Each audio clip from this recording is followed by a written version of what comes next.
Hello my student, class है physics. Topic चल रहा है थर्मल फिजिक्स और ये इसका क्वेश्चन नंबर 23 है।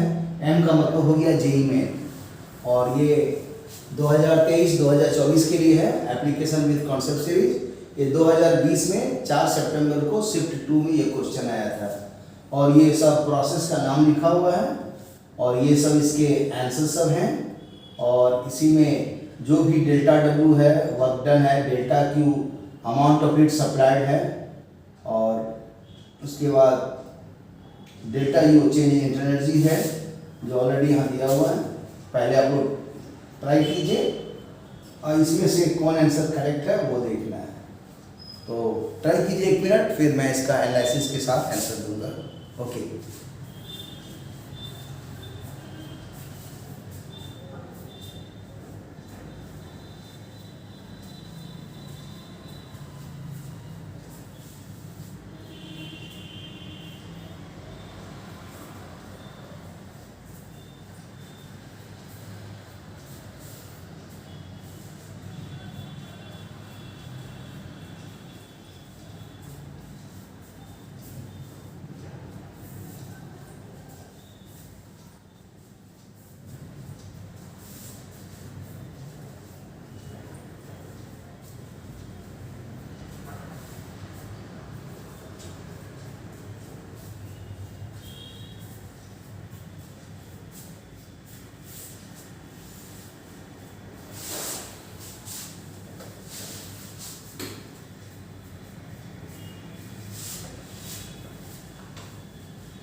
ठीक है, देखिए कैसे बनेगा।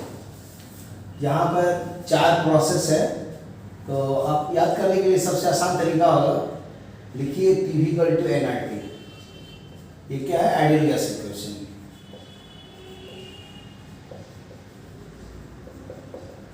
या परफेक्ट गैस इक्वेशन।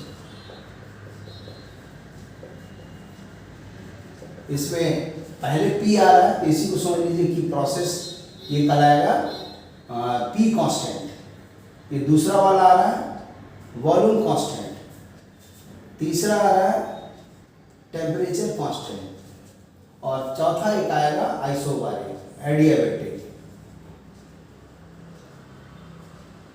ये फोर्थ हो गया।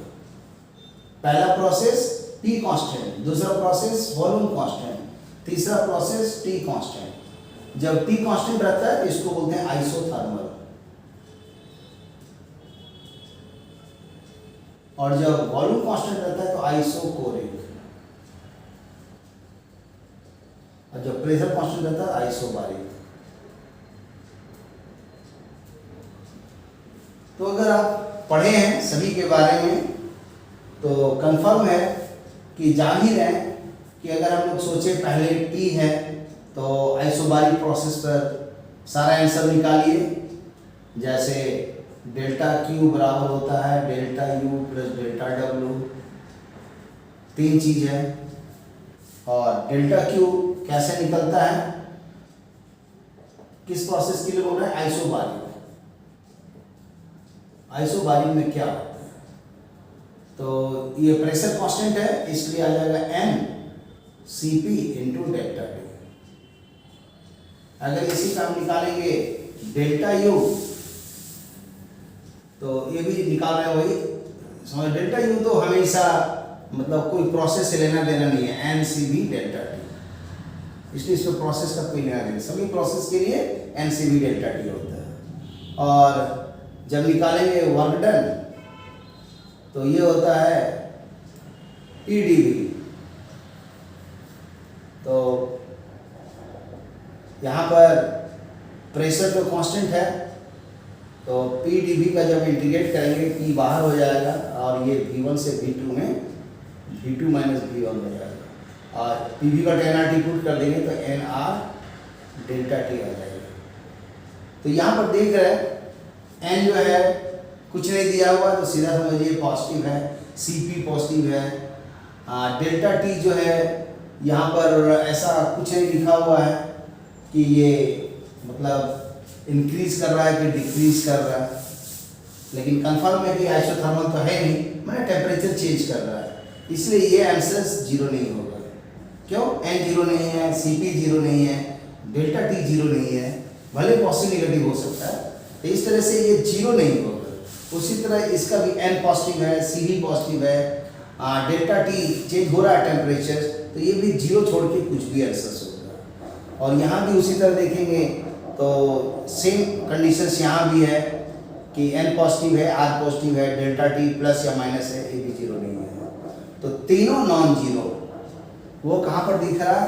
तो ये देखिए दिख रहा है डेल्टा यू भी नॉन जीरो, ये भी नॉन जीरो, ये भी नॉन जीरो। तो कंफर्म है कि आइसोबारिक ये जो 4 नंबर वाला है आइसोबारिक, उस 4 नंबर का आंसर C है। तो 4 का C देखिए 1 2 3 4, 4 का C, तो 4 का C तो बहुत जगह दिख रहा है, यहाँ भी है, यहाँ भी है, यहाँ भी है। अब इसलिए कंफर्म हो रहा है कि खाली D नहीं है, ये 3 में से कोई है। लेकिन अब और भी प्रोसेस है, तो दूसरा है मेरा आइसोकोरिक। तो आइसोकोरिक पर चेक किया जाए, तो जब आइसोकोरिक पर चेक करेंगे तो इसका भी निकाला जाए कि delta Q, delta U, delta W क्या है। तो आइसोकोरिक के लिए जब भी अगर निकालेंगे हम लोग डेल्टा Q, पूरे डिटेल में निकाल दे रहे हैं।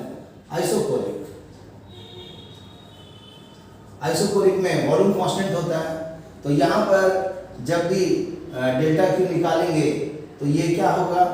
तो सीधा समझिए कि N प्रोसेस तो है, वॉल्यूम कांस्टेंट है, तो NCV डेल्टा टी आएगा यहाँ पर। और इसी का अगर डेल्टा U निकालेंगे तो वो कितना आएगा? तो हमेशा वही रहेगा NCV डेल्टा टी। और जब इसका वर्क डन निकालेंगे तो PdV का इंटीग्रेशन, और यहाँ पर वॉल्यूम कांस्टेंट है इसलिए डिफरेंशियल भी जीरो होगा, 0 इंटू पॉजिटिव 0, 0 0 ऐड होगा तो जीरो, क्योंकि यहाँ पर V कांस्टेंट है। तो कंफर्म हो गया कि आइसोकोरिक में ये कुछ ना कुछ तो वैल्यू दिखा रहा है, क्योंकि यहाँ पर N पॉजिटिव है, CB पॉजिटिव है, डेल्टा टी क्या है? जीरो नहीं है।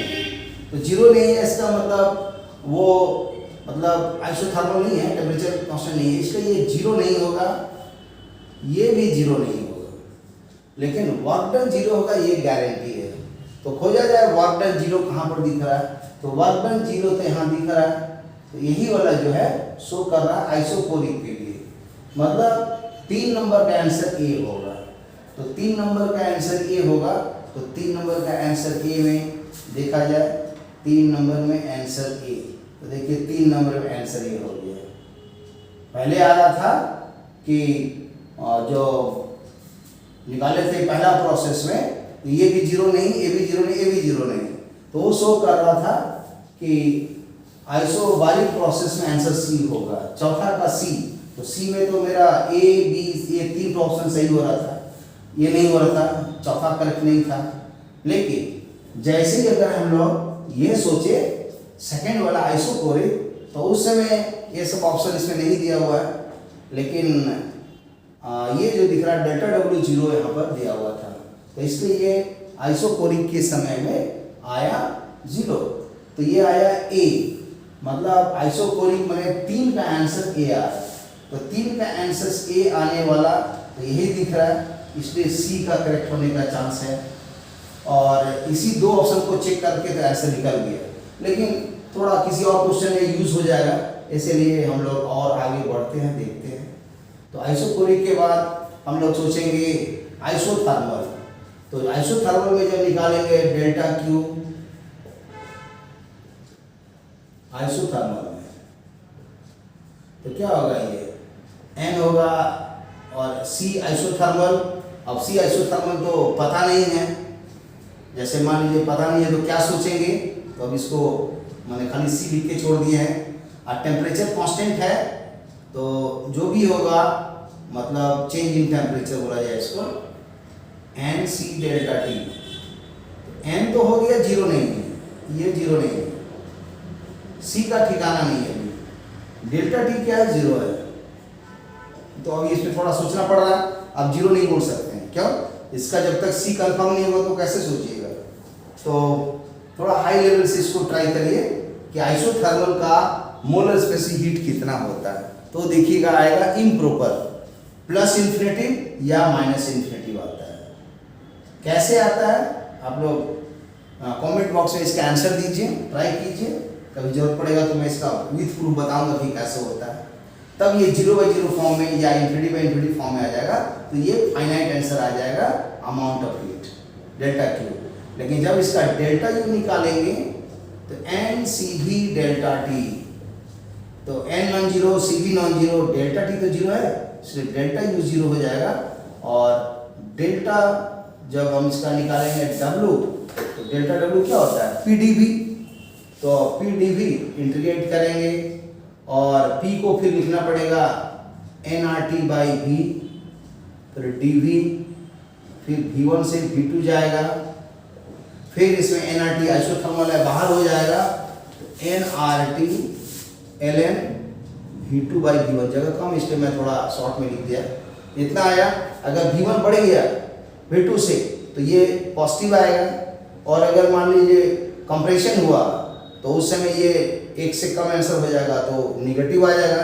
तो ये answer work done positive negative कुछ भी आ सकता है, डिपेंड करेगा कि एक्सपेंशन है तो पॉजिटिव और कंप्रेशन है तो कंट्रैक्शन में जब उसका मतलब होगा तो निगेटिव। और यहाँ पर जो है ये जीरो है, और जब इसको पॉजिटिव देखें चाहे निगेटिव देखें, इसको ऐड करेंगे तो ये आंसर भी पॉजिटिव निगेटिव कोई ओवरऑल आंसर आ रहा है जिसको बोल सकते हैं कि ये जीरो नहीं होगा, लेकिन पॉजिटिव निगेटिव कुछ आ सकता है।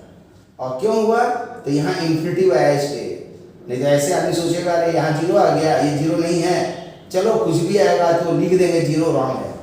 तो इस तरह से ये आया कि डेल्टा यू जीरो होता है आइसोथर्मल में। तो जो भी आइसोथर्मल है उसमें डेल्टा यू जीरो होना चाहिए, तो डी दिख रहा है, तो दो का डी, तो दो का डी देखिए कहाँ है, दो का डी सी है, पहले भी सी आया था, अभी देखिए फिर एक बार सी आ गया आंसर, कंफर्म है कि सी आंसर है। लेकिन एक और बचा हुआ उसको भी थोड़ा एनालाइज कर दे, कहीं ना कहीं काम देगा। तो वो है लास्ट में आपका एडियाबैटिक प्रोसेस।